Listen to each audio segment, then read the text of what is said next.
Pumunta ako sa pop music. So gusto kong maghanap ng t-shirt kasi sa upcoming Oasis concert. So, libutin natin, hanap tayo ng mga lugar na mapupuntahan para makabili ng shirt. Kasi nung 90s, usong-uso yan. Lalo pag kami manunood ng mga concert, kailangan naka-ready na yung band shirt mo. Kasi once na pumasok ka doon sa concert, ibang klase na yung presyohan. Or sa Amazon, kung pumunta ka, available na yan.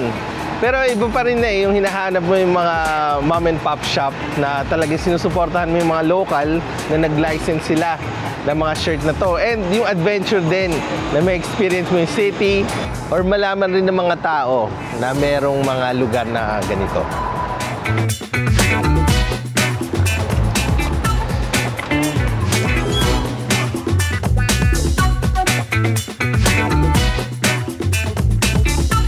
Pabili yata ako ng sombrero de Oras.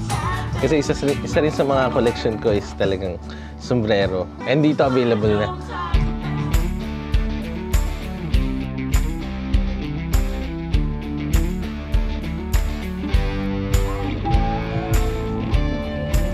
So sa store na to, mayroon siyang record store. Tsaka may mga shirts na rin. Feeling ko dito kompleto. Makikita mo na lahat. Lahat ng mga gusto ko Kasi ito, Oasis na. Kumbaga nahanap na natin agad. Tapos meron sila yung mga parang nadaan ako sa area ngayon, yung mga may discounted na. Parang yan na. Yung sa may yung shirt na yun. Yung Siamese Dream ng Smashing Pumpkins, tas yung Blondie. And ito yung hinahanap. Oasis. That's it. So 34. So not bad. Kasi nga pag pumasok ka na, Oasis, pumasok ka na doon, $80 t-shirt.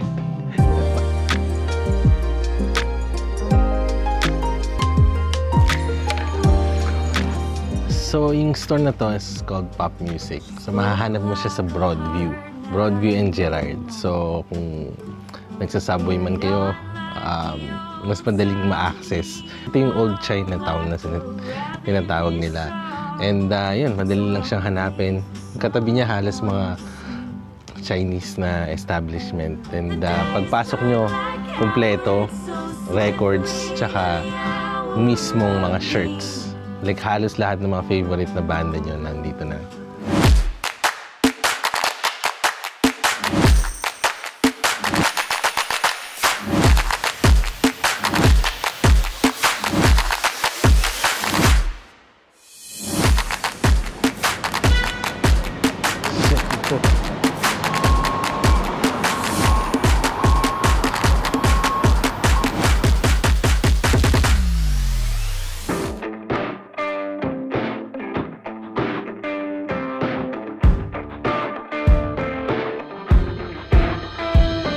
Ngayon, nasa rock variety tayo dito sa Yonge. And yung mga 90s nung tinatahak namin kasi dati, pag namamasyal kami, lagi lang kami naglalakad along Yonge Street. Matagal na tong store na to. Tingnan yung itsura niya. Na-keep niya yung look tsaka yung parang ang tawag ng atmosphere ng mga 90s. So vintage na siya. Diba? So, and ang dami mong options dito ng mga shirts. So lahat ng mga gusto nyo. Tapos nakalagay $29.95 para sa mga presyo ng shirt, not bad. Diba? Kung rock shirts ang hanap nyo, like nandito, ayan, Metallica yung mga iba-ibang design nila, yung mga iba-ibang album.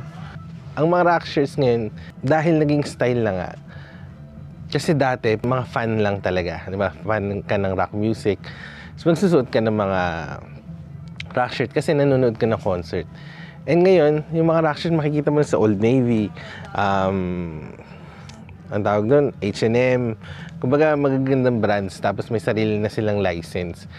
Which is naiba rin yung presyo, naiba yung style, pero mas para pang sa lahat na. May makikita ka na, nakasuot ng Nirvana, pero hindi pa sila nakakarinig ng Nirvana. Pero ito yung mga hinahanap mo, yung mga ganito, marami kang option, marami kang selection na pwedeng gawin. And, tingnan mo parang yung design niya mismo, yung para kang stuck in time. So see, Nickelback. Usually dati, pag yung mga Canadian bands, hindi ka usually makakahanap. Usually mga sikat lang na banda. Pero dahil old school na sila, gusto nyong Nickelback, meron dito. So sobrang friendly nila dito, tapos i-accommodate ka. Kasi gusto mo minsan sa mga store, makaka-explore ka lang ng hinahayaan ka. So mahanap mo siya sa Yonge Street between Bloor and Wellesley. So kung gusto nyo i-check out, tapos naghahanap kayo ng band shirts, pati leather dito.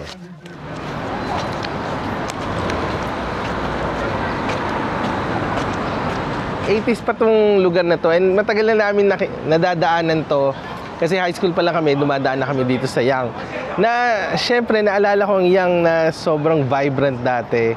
And ngayon medyo konti. Siguro ako, pag dadaling ko na, like nasa ibang stage na ako ng buhay ko, dadaling ko yung pamilya ko, medyo iiwas na ako dito. Kasi nga, parang naaalangan ka kung makakita ka ng mga homeless or something. Minsan gusto mo yung protection, mas safe ka. And, nahihinayang ako kasi nakikita ko may mga ibang mga for sale signs na mga nagsara na store dito sa Yonge Street. Vibrant pa rin naman, pero hindi ka na ganun ka, kumbaga alangan ka na pag naglalakad ka dito.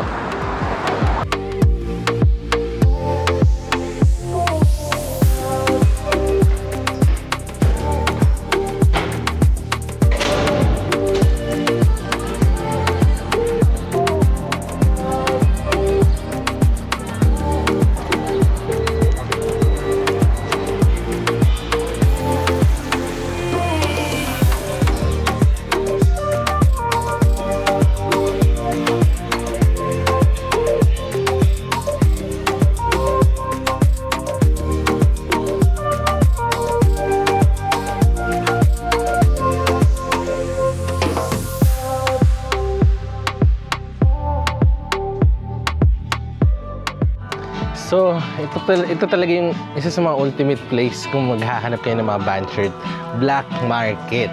So, bata pa lang kami, dumadaan na kami dito. And para hindi lang band shirt yung mga target namin dati, pero dito kasi mahahanap mo like mga vintage, sa iba't ibang mga klase. May mga leather jacket, may mga pants, tapos syempre yung mga lumang band shirt na yung mga talagang parang original print pa. Ganun yung dating. So yung ganitong design, parang may nakita akong ganito dun sa may pop music, yung pinuntahan natin kanina. Ang difference dito is dito, $15.99. Tapos parang mas luma siya. So talagang may pagka-vintage siya. Meron din yung mga talagang pinrint nila. So sa section na yon, parang yung hinahanap natin, Oasis, di ba? So meron din design na ganon.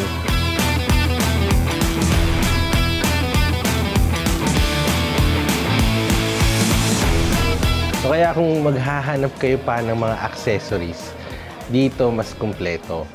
And parang yung mga salamin, and parang may makita ko yung mga patches, mga pins, mga talagang lumang, mga vintage nga na mga bag and jacket. Kung halimbawa pupunta talaga kayo sa concert na, mukha kayo ni Liam Gallagher na naka-Adidas na kumpleto, ito yung mas store na mapupuntahan nyo. And ang kagandahan din dito is, may mga boutique stores din. Parang dito may barbershop pa, yung Mad One. Tapos meron din mga boutique na talagang specialized. Halimbawa, yung mga salamin lang yung mga binibenta, or yung certain style lang talaga ang mga binibenta nila.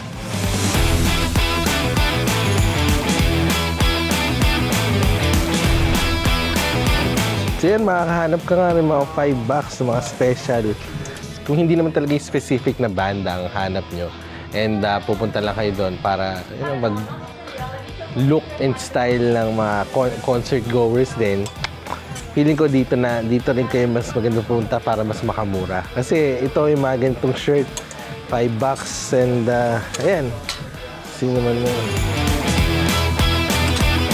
sa rack na to, inarrange na nila yung mga banda o yung mga artist. Ano ba ito? Letter M, Motley Crue. So mahahanap nyo na rin na mas madali kung band shirts ang hinahanap nyo. Ang kagandahan din dito is located siya along Queen. Ang Queen Street West para sa akin is yung soul ng Toronto. Ngayon naman kasi yung vintage or yung style, di ba, paulit-ulit lang. Ngayon nga ang uso yung mga 90s tapos parang maluluwag na pantalon, no?